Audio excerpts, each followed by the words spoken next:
liberación de sustancias. A través de ella van a pasar muchas sustancias, muchos guiones para que la bacteria pueda subsistir con nosotros o también en el medio ambiente, ¿ya? También esta va a producir energía, va a sintetizar sustancia que le va a permitir que la pared celular sea resistente.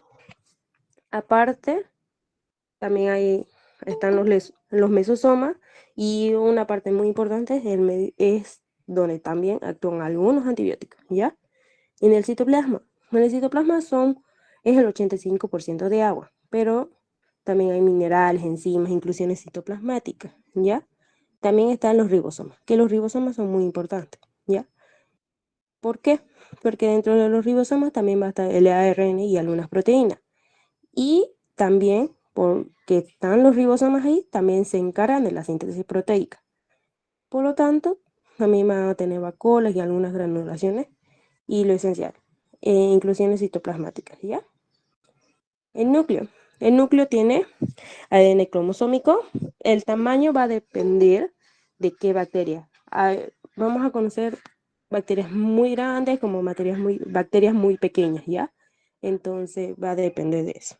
Pero la parte esencial es que tiene nucleótidos, que esos nucleótidos son adenina, guanina, timina y citosina, ¿no?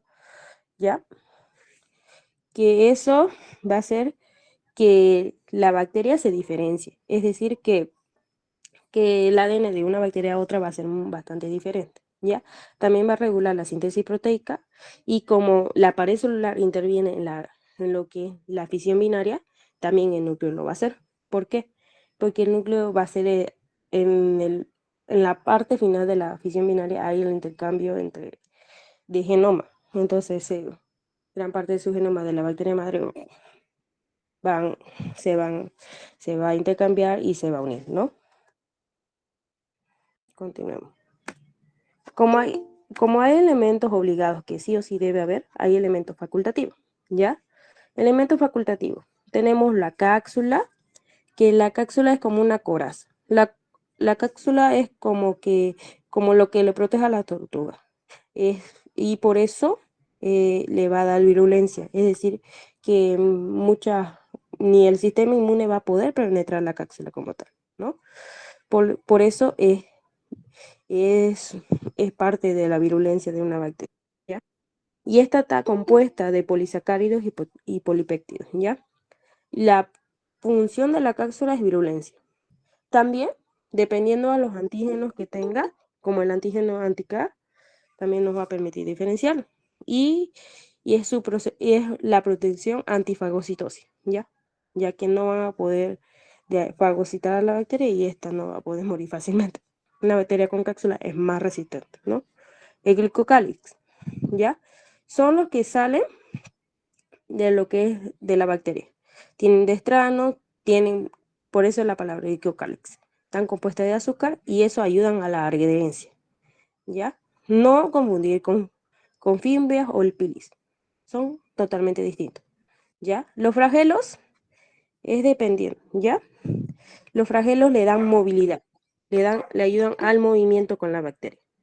Puede ser monotricas, que tienen un solo flagelo, lonfotricas, que tienen el flagelo a un extremo y al otro extremo, anfitricas, que tienen un flagelo a un extremo y al otro extremo, pero no como aquí, que es un montón de flagelos como Juan Cabellito, sino que en la parte frontal y en la otra parte van a tener otro flagelo, y pertitricas, que van a tener flagelos por todos lados y por lo tanto le va a facilitar el movimiento, ¿no? Luego tenemos lo que es el pili, ¿ya? Que el pili, su función, como anteriormente hemos visto, es también una función sexual, ¿ya? Pero lo importante es que están compuestos de pilina. Tienen pilina. Esta es una proteína que le va a ayudar un poco a que sean numerosos y que ayuden a la función sexual, ¿no? Estos no se van a mover y son bastante numerosos alrededor de la bacteria. Esto le dan adherencia y la función sexual, ¿ya? Y esto, gracias a los pilis, nosotros, las bacterias más que todo, pueden pasar el material genético de una a otra. Las esporas. La espora simplemente es un elemento totalmente facultativo, porque no todas las bacterias van a formar esporas. No todas las bacterias van a poder resistir a una condición adversa. Solamente dos tipos de bacterias resisten, lo que es los bacilos y los clostridium, ya que es una forma que está cuando ya sale del organismo y se queda en el medio ambiente, ¿ya? Es una resistencia que va a tener la bacteria, ¿no? Tienen lípidos y agua para poder subsistir por durante años. Continuemos. Ya, y aquí están dos fases. La esporulación, ¿ya? De la forma vegetativa va a llegar a una forma esporulada, es decir, de una forma germinativa va a llegar a forma esporulada, en condiciones ambientales adversas, en sí, en condiciones que que la bacteria no se siente cómoda. Una de ellas puede ser la temperatura o el pH también, ¿no? Pero estas podrán subsistir porque es como un microambiente que crean. La germinación es que de la forma B esporulada, cuando ingresa al organismo o ingresa a donde está, se siente bien o como sea a su hogar realmente, esta estas van a cambiar a una forma vegetativa y una forma infectativa también, que le va a poder causar enfermedades, ¿no? Acá está en estado, un estado que no causa enfermedad porque no está 100% en su ambiente, ¿no? Continúo. Esto, lo más importante, las fases. Tenemos lo que es la latencia, la exponencial, la estacional y la declinación. En la latencia simplemente a, se inicia cuando recién adquirimos lo que es la bacteria, ¿ya? Es dependiendo de las bacterias, pero un tiempo estimado les voy a dar a continuación.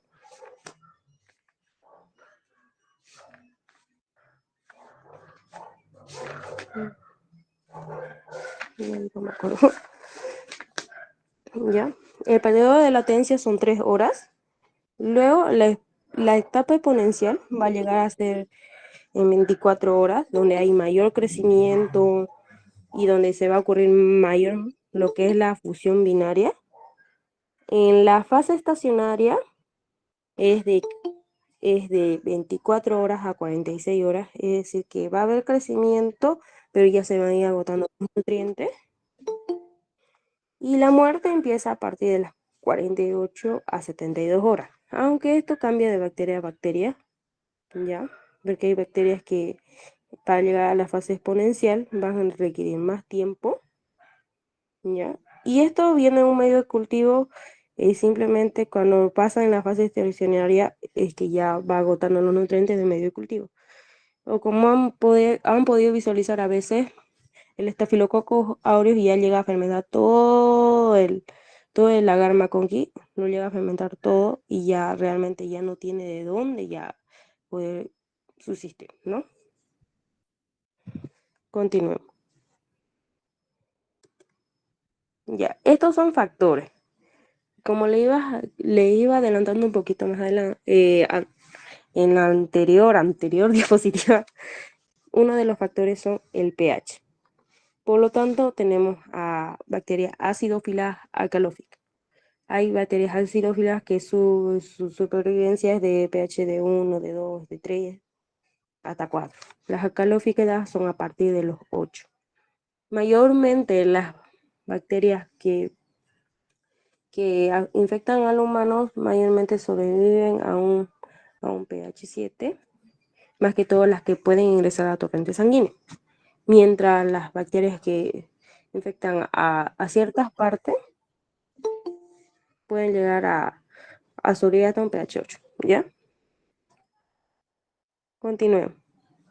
La temperatura. La temperatura tenemos los ciclófilos, que son bacterias que sobreviven a temperaturas muy frías, como de 4, de -4, a partir de 4 para abajo. Sobreviven unas temperaturas muy frías, ¿ya? Las termófilas sobreviven a unas temperaturas muy elevadas, como para los 80, pueden llegar a sobrevivir incluso a algunas bacterias, más que todo de las arqueas, que pueden llegar a sobrevivir cerca de las lavas de un volcán. Es, es bastante curioso. Lo que es las mesófilas. Las mesófilas son aquellas bacterias que sobreviven a la temperatura humana, 37, 36. Ahí están el grupo de las bacterias patógenas, esas bacterias que nos causan enfermedad, ¿no? La presión osmótica. La presión osmótica tenemos a las halófilas. Las halófilas sobreviven a condiciones altísimas de sal. Una bacteria halófila que hemos visto es el Staphylococcus aureus. Él le gusta la sal, él vive la sal. Él vive en la sal y por eso su medio ideal es el manitol salado. ¿Ya? El manitol salado, él sobrevive en la sal, ¿no? Él sobrevive en la sal y por eso lo fermenta y él sobrevive. Mientras hay osmófilas, es que están a una presión osmótica ideal, concentración de cloruro adecuada, también está lo que es el potasio a un nivel adecuado. No necesitan elevadas concentraciones de sal, ¿no? Tenemos en la presencia de oxígeno, ese es un factor físico-químico muy importante, porque hay anaerobios, anaerobios facultativos, anaerobios obligados y microhalófilos, ¿ya? Los anaerobios pueden sobrevivir con oxígeno mucho tiempo. Los anaerobios, cuando dice facultativo, es decir, que puede llegar a tener un poquito de oxígeno, no también elevado a que esté circulando lo que es al aire libre. Puede, pero no va a durar mucho tiempo ahí. Y cuando es obligado, es que sí o sí tiene que ser sin oxígeno. Sí o sí. No hay otra. Si no, tu bacteria que lo sacaste de un paciente va a llegar muerta para llegar a hacer tu cultivo. Porque ya le entró lo que es el oxígeno y simplemente su veneno. La microaerofilia es un ambiente de 1 a 5% de dióxido de carbono, ¿ya? Que este medio de microaerofilia nosotros lo llevamos en una lata con una velita y obtenemos ese ambiente de microaerofilia, que cuando se apaga la velita ya es un indicador, ¿no? Que ya llegó del 1 al 5% de dióxido de carbono, ¿ya? Tenemos fuentes de energía metabólica, ¿ya? Algunas bacterias se van a ir para la fermentación, es decir, que van de la glucosa, van a fermentar al ácido láctico, ¿ya? Otras se van a ir por respiración, que es la mayoría, ¿ya? Que vamos a tener anaerobios facultativos, anaerobios obligados, anaerobios facultativos y anaerobios obligados, y también los microaerófilos. Algunas también van a hacer fotosíntesis. Mediante la fotosíntesis van a crear energía metabólica, ¿ya? Algunos que también que están a veces están cerca de cerca de las plantas, algunas bacterias, dependiendo, ¿no? La nutrición, su nutrición es atrótofa y heterótrofa. Atrótofa es cuando, cuando ellas elaboran su propio alimento, ¿ya? Heterótrofa es cuando necesita que alguien se lo elabore, ¿ya? Mayormente, esto es variable, ¿no? No les puedo decir si hay bacterias patógenas o no, porque las bacterias se pueden comportar según el ambiente que estén, ¿no?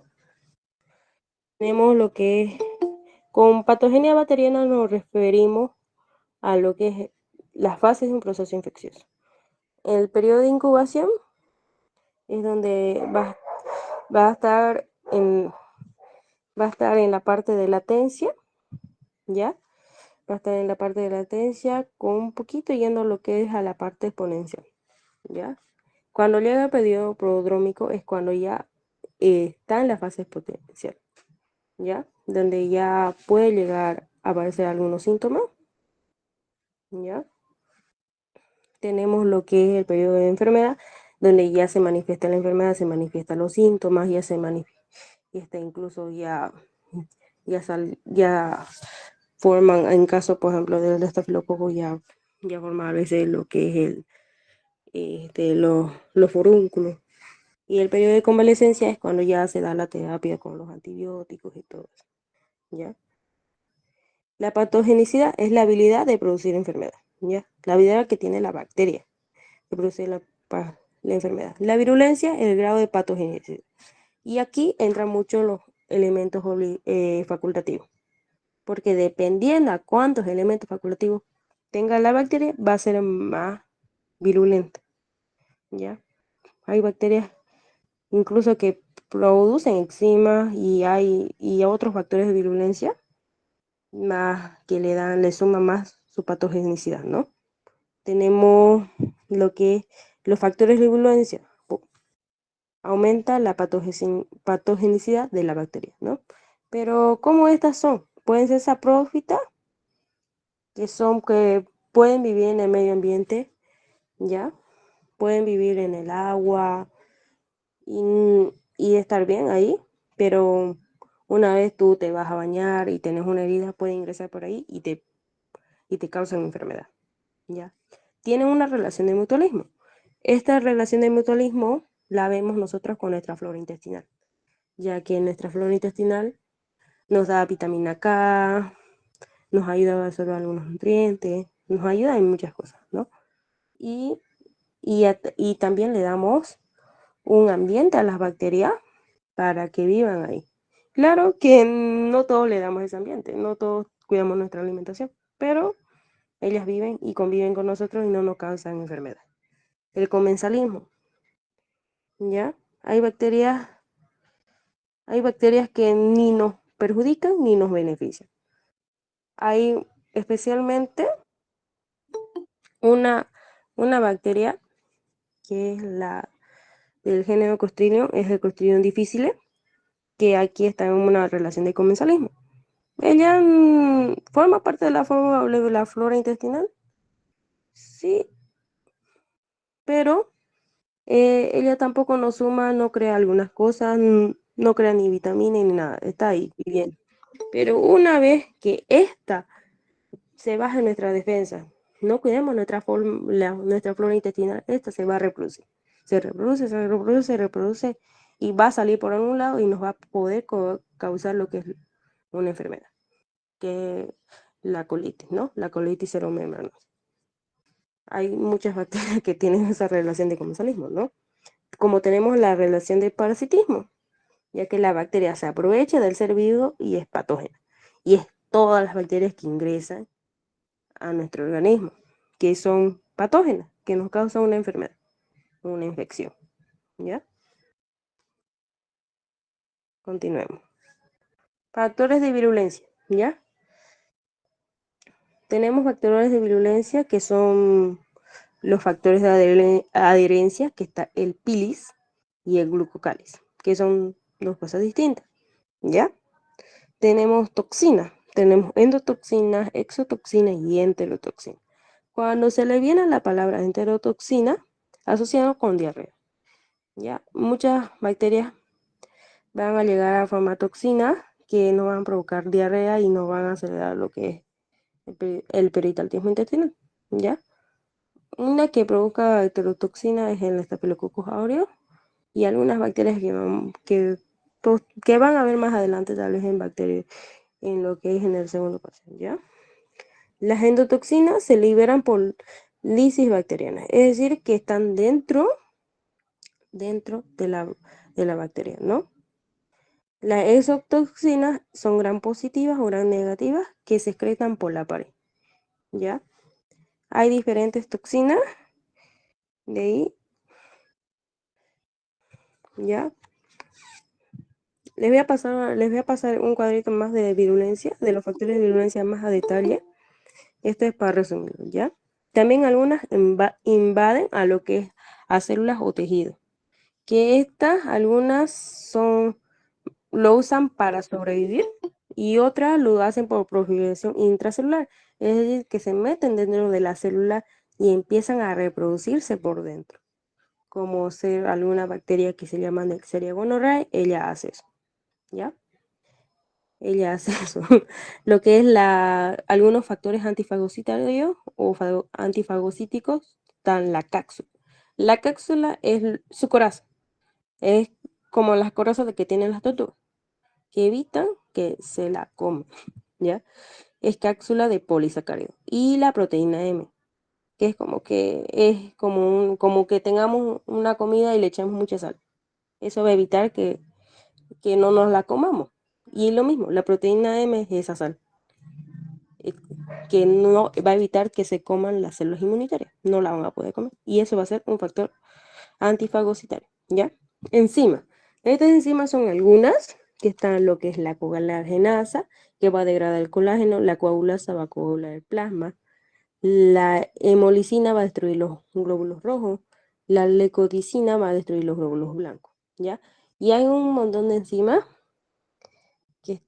que es un listado bastante grande. Les voy a compartir un poco de estos factores de virulencia más a detalle, ¿ya?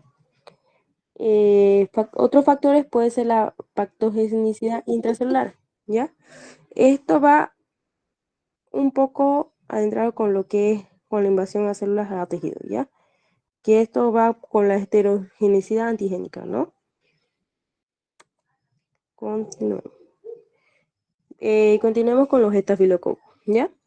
Los estafilococos producen tres toxinas muy importantes, que es la exfoliativa, que es la que provoca lo que es el síndrome de la piel escaldada, la enterotoxina, que provoca diarrea, y la TCT1, que provoca el shock tóxico. Pero, ¿qué es la piel escaldada? La piel escaldada simplemente es como empieza a descamarse la piel, ¿ya? Descamarse la piel, como nosotros cuando nos quemamos con el sol. Pero imagínense que se descame más, que que llegue un poco hasta la dermis. Es algo similar, ¿ya? La diarrea, que es un ejemplo muy claro que, por ejemplo, el Staphylococcus aureus también le gusta lo dulce y también le gusta la sal.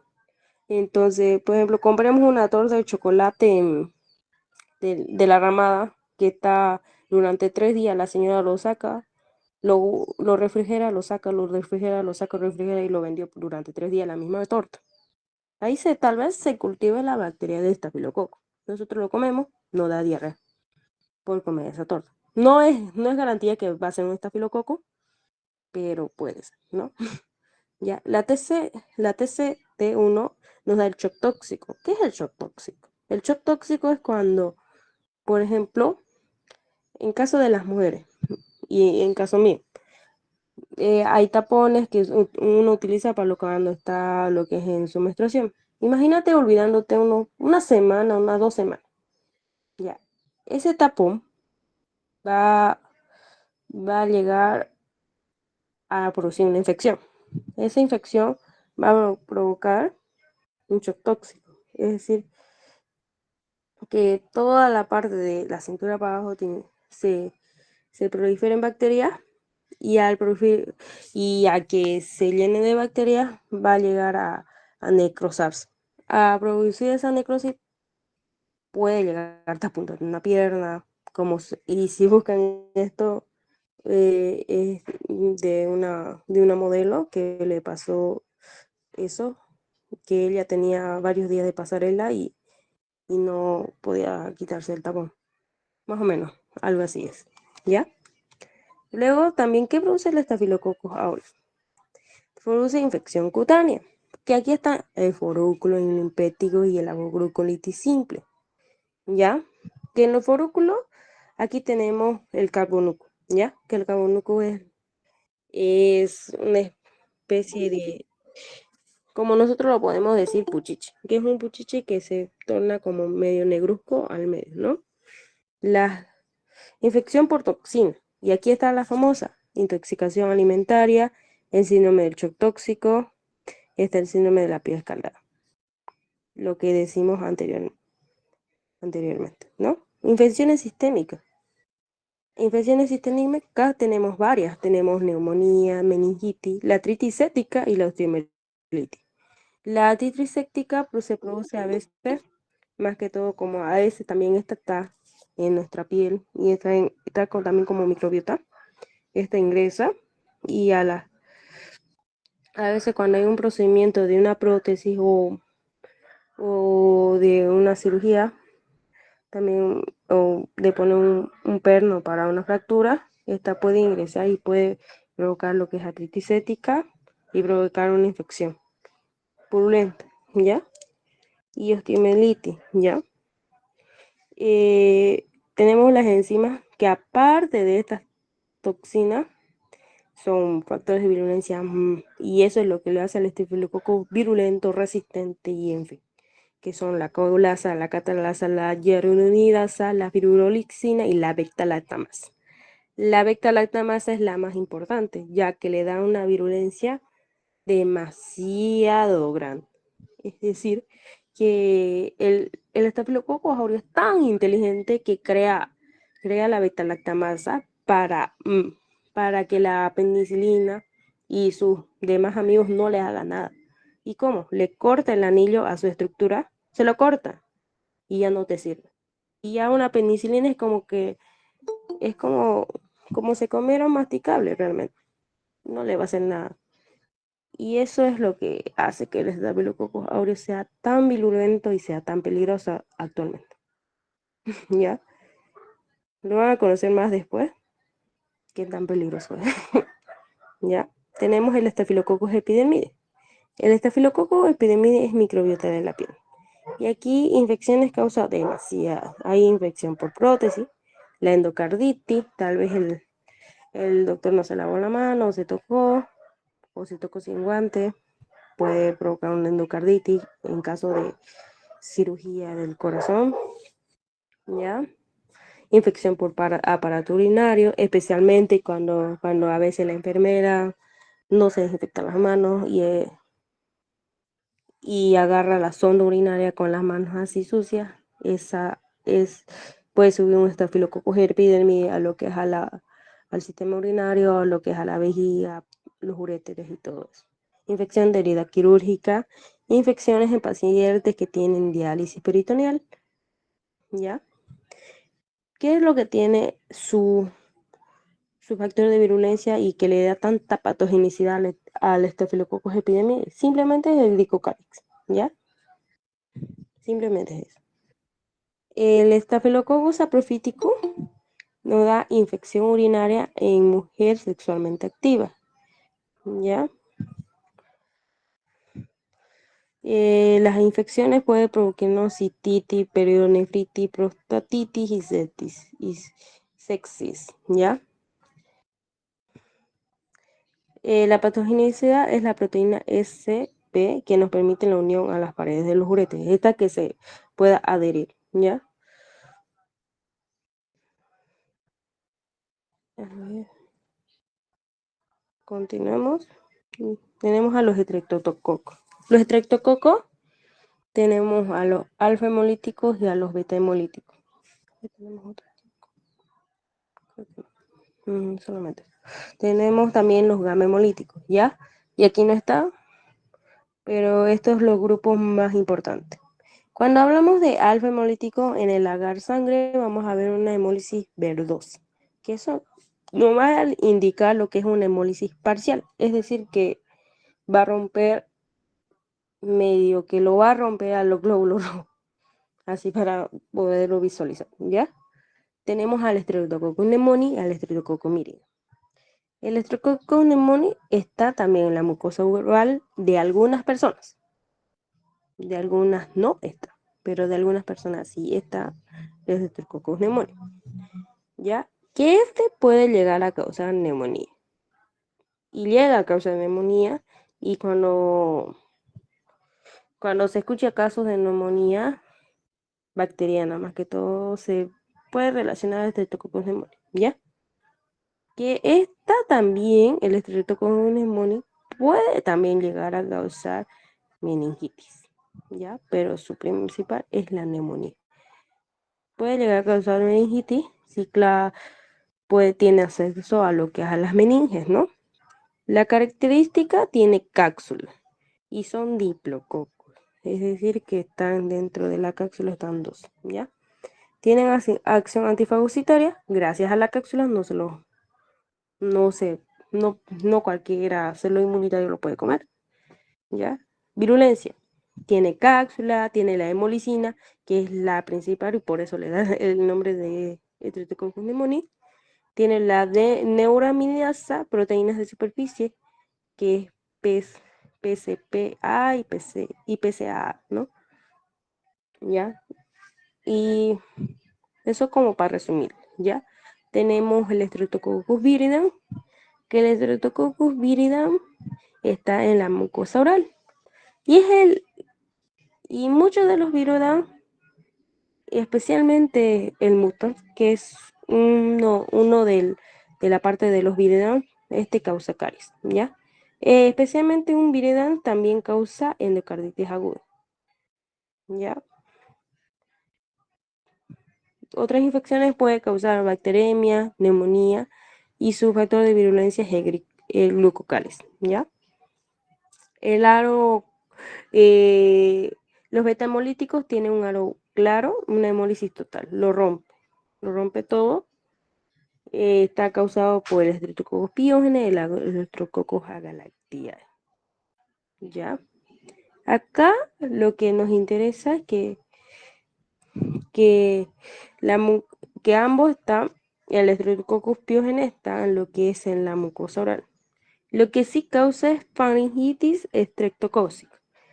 ¿Ya? La faringitis estreptocócica del piógene es muy importante tratarla al inicio, ya que si esta no se trata al inicio, puede migrar a infecciones que están asociadas a faringitis, ¿ya? ¿Por qué? Porque hay una toxina que es en sí una hemolicina que va a producir la fiebre reumática y fuera va a ser fiebre reumática, ¿ya? Que es, que es cuando uno no trata bien a la faringitis, ¿ya? Secuelas puede producir, aparte de la fiebre reumática, puede llegar a producir endocarditis, glomerulonefritis, que son complicaciones post-estreptocócicas, después del estreptococo, ¿ya?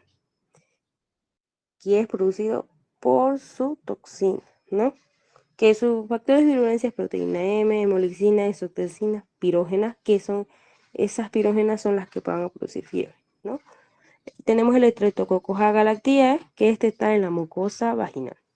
Infecciones puede ser sepsis, neumonía neonatal, meningitis recién nacido. ¿Y por qué produce esto? Que a veces algunas personas lo tienen como microbiota el Streptococcus agalactiae, a veces. Y esto al pasar el bebé por el canal del parto va a llegar hasta tener contacto con el Streptococcus agalactiae. Y al tener contacto con el Streptococcus agalactiae va a poder ingresar a lo que es a los pulmones y lo que es a las meninges, produciendo lo que es meningitis recién nacida. Y algo que no está acá es los que producen gamma hemólisis. En realidad que no son mal correctamente dichos, ya que estos no producen hemólisis, ¿ya? Que esto está uno que es el enterococo, ¿ya? O Streptococcus fecalis, que este está también dentro de la microbiota también, ¿ya? Esto es también es interesante estudiarlo. Mayormente nos asocian algunas patologías a lo que es estreptococo, ¿no? A, a diferencia de estos estreptococos, ¿ya? Aquí, por ejemplo, uno, tal vez como dato curioso, que es un test que lo utilizan para ver lo que si tiene lo que es esta toxina, es el test ASTO, que este es el que utilizan para ver la toxina después de una infección post-estreptocócica.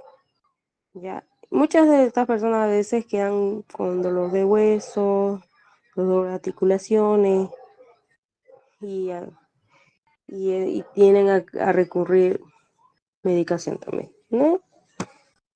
Y, y eso sería todo. Resumen importante. A ver, creo que voy a buscar el documento para detallar un poco los factores de virulencia.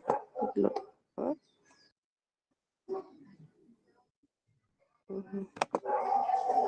La grabación.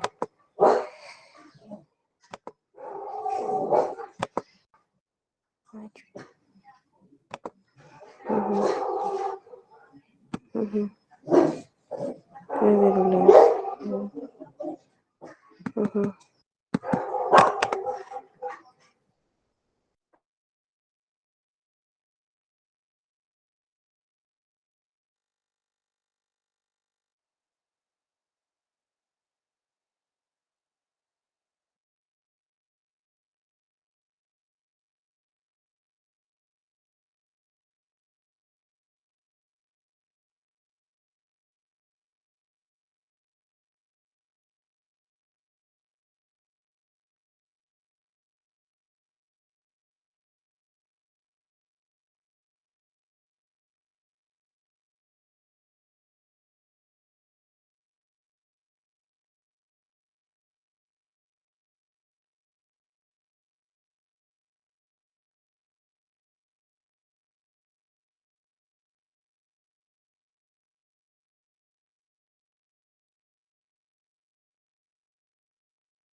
Bueno, eso sería todo, chicos. Estaba buscando y se me bloqueó la compu. Lo voy a compartir más ratito. Voy a desbloquear mi compu. Y también compartiré también lo que es la diapositiva. También tengo un cuestionario, un quiz. No sé si algunos están acostumbrados a hacer. También les voy a compartir más ratito. Esperando que se desbloquee mi compu un poco. Ya, muchas gracias por asistir. Bueno, y también les compartí de la grabación. Estaba grabando también. Ya, muchas Disculpe, gracias. ¿dónde lo vas a compartir? Los voy a compartir por el grupo. Por el grupo de quinto semestre. Lo voy a pasar al quinto, cuarto y sexto semestre también. ¿Ya? Ya.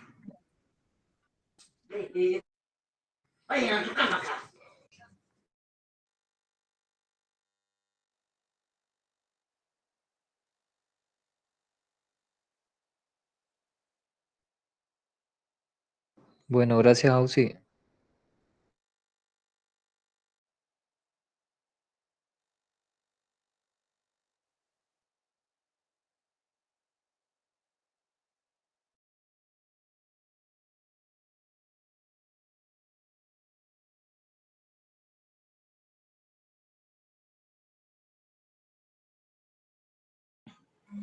Gracias, auxiliar.